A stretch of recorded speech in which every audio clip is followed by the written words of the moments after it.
Hello friends, मैं हूँ Rahul from UPSC Prep Launch and today topic will be the brain eating amoeba in Kerala.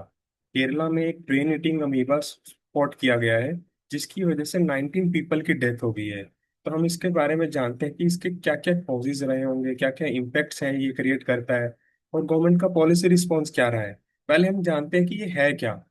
Nigeria fowleri commonly known as brain eating amoeba एक single celled amoeba है। Amoeba is a single celled free living microscopic organism.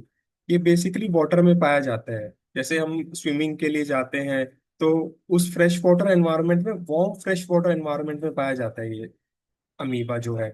और जैसे आपको पता है कि केरला का coastal area है। कोस्टल एरिया में आपको पता है कि ट्रॉपिकल एरियाज में temperature near about 20 to 25 degree Celsius रहता ही है। तो इसकी वजह से वार्म वाटर वहाँ पाया जाता है। और तो इसी वजह से जो ये बैक्टीरिया है, ये अमीबा है जो वहाँ पर प्रोग्रेस करता है। The amoeba enters the human body through nasal cavity. अब जो हमारी ऑल्फैक्टरी इंडिकेटर्स हैं, जो हमारी स्मेल सेंसेस हैं, उसके थ्रू ये हमारी बॉडी के अंदर एंटर करता है। और फिर हमारी नेजल कैविटी के थ्रू जो है ये ब्रेन के इस पार्ट में एंटर कर जाता है।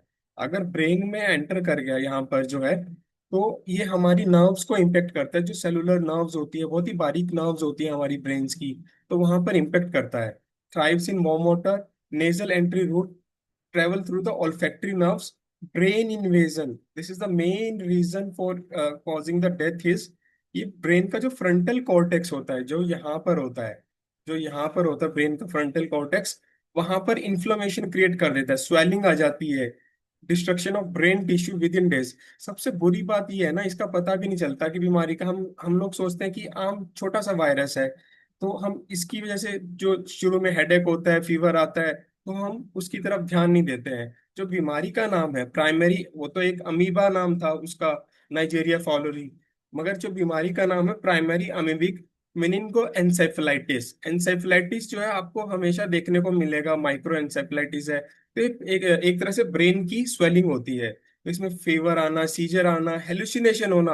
अब बंदा अपने आप हेलुसिनेट करने लग जाता है, उसको तरह तरह की चीजें अपने आप दिखने लग जाती है, कोमा में भी जा सकता है, न्यूरोलॉजिकल डैमेज हो सकता है। क्रिटिकल फैक्ट क्या है कि 95% of the fertility rate with fewer than 10 non survivor globally since discovery. ये बहुत ही क्रिटिकल एक तरह से फर्टिलिटी रेट जो है 95% है। और इनिशियल सिम्टम्स जो है इसके डिटेक्ट करना मुश्किल है, इसकी वजह से ही ये प्रॉब्लम में आ रहा है। अब देखो ना, केरला के अंदर केरला की वल्नरेबिलिटी प्रोफाइल क्यों है, क्योंकि केरला के अंदर जो है दोस्तों बहुत बड़े जैसे गल्फ कंट्रीज से और कंट्रीज से केरला के अंदर बहुत बड़ा एक तरह से वहां पर रेमिटेंसीज आता है। वो बहुत सारे इंडियंस बाहर रहते हैं। एक ये भी बहुत बड़ा फैक्टर है। क्लाइमेट फैक्टर तो जैसे मैंने आपको बताया कि केरला का वार्म रहता है, तो ईयर राउंड जो है एक तरह से ब्रीडिंग ग्राउंड क्रिएट करता है इस अमीबा के लिए। और जो वाटर बॉडी, रिवर्स है, बैक वाटर्स है, ठीक है, वेम्बनाड लेक है यहाँ पर। वेम्बनाड लेक है केरला की सबसे बड़ी लेक है, longest lake of the India is Vembanad lake.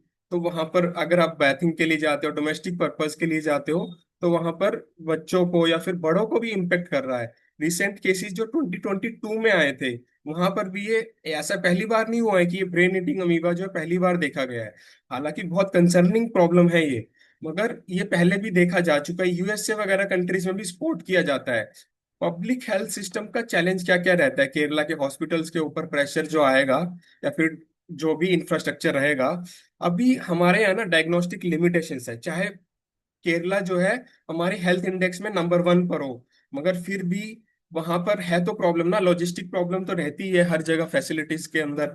Diagnostic facilities है, स्पेशलिस्ट की कमी है, ट्रीटमेंट बैरियर है, कोई क्योर अवेलेबल नहीं है। एक्सपेरिमेंटल ट्रीटमेंट्स हम इसका खोज रहे हैं कि प्रॉपर कोई वैक्सीन या मेडिसिन इसकी नहीं है।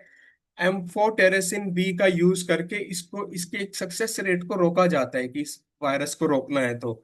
हेल्थ एक तरह से जैसे हमने कोविड में पाया था, कोविड के अंदर भी हमारी फैसिलिटीज जो है वो बिल्कुल ही खस्ता हो गई थी। इसी तरह कोई भी ऐसी डिजीज आती है जो कि हमारे पास सॉल्यूशन नहीं है, तो हमारे इंफ्रास्ट्रक्चर सेक्टर पे, जो भी हेल्थ केयर इंफ्रास्ट्रक्चर है, उसके ऊपर स्ट्रेन तो डालती ही डालती है।